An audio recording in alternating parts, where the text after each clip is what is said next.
I know we're going to get to this a bit later, but the lines are very curious to me at the moment because it feels like that third line is becoming a bit of a black hole is the wrong way to put it. Because I think ultimately they'll be fine, but you would just like to see a little bit more from them. I know they got the goal yesterday, but I need to see more, and I don't know what the solution is because I also don't think it's putting Ryan Nugent-Hopkins down there.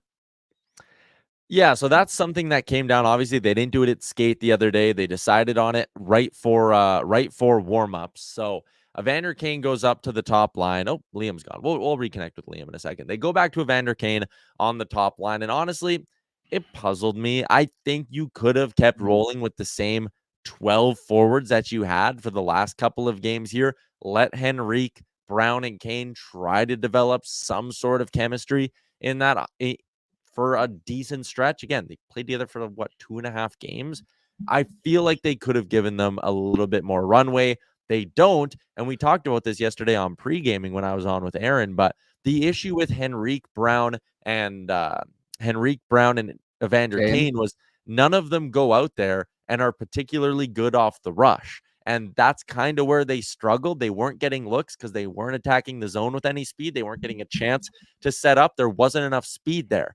Well, putting Nugent and Derek Ryan on Henrique's wings, that's not giving them a lot of speed either. No, I wonder if Ryan McLeod can be a solution on that third line. I know I love that second line. I don't want it to get broken up, but at the end of the day, you can keep Kane on the first line. You know it works. You can put Nuge on that second line with Draisaitl and Fogle, and it should be fine.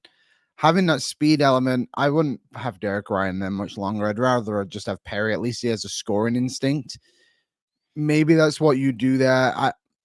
Henrique, I don't know. You got to keep him there, right? You got to just find those line mates that make it work. And now what if they got like 17, 16 games to figure it out? So I would break up that second line if it means adding to the third line. I just wouldn't put McLeod as a centerman. I'll tell you the solution. It's take Derek Ryan out, call up Dylan Holloway, and boom, you have a third line with some speed and scoring touch. The top line is fine. Like yesterday, their numbers were good. You noticed a lot of chances. Evander Kane had a really good look early in that game. I think he finished the game with 3 or 4 shots on goal, picked up 1 in overtime. That first line will work. Even if it's Connor McDavid carrying it, which last night I felt like it was, it'll work. That second line we know can work. It's all about just trying to piece together a third line that can actually push play for you. With Henrique and Nuge on the ice, you're covered defensively. I think that's a great duo to slide Dylan Holloway next to, even if it involves flipping Nuge to the right side where he doesn't play a lot. He can get used to that. I think Nuge is a smart enough player where you can play him anywhere on the ice. I would go Holloway, Henrique, Nuge on the third line.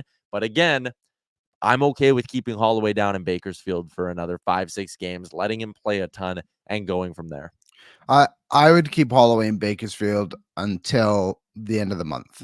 And I think that's enough runway for everybody. Holloway should be up to a good standard in his offensive game by that point, which he is on track to be on that as well. You give Henrique another few weeks. You just give everyone some time to continue to gel here. And then like the others aren't in a position that it's like so desperate that they need to make a change to this today. But I think in like 10 days, 11 days, whatever it would be to the end of the month, that's probably when you can find a solution. What's up, Nation citizens? If you like that video, then you need to be subscribed to the Oilers Nation YouTube. Podcasts, live shows, exclusive interviews, and analysis.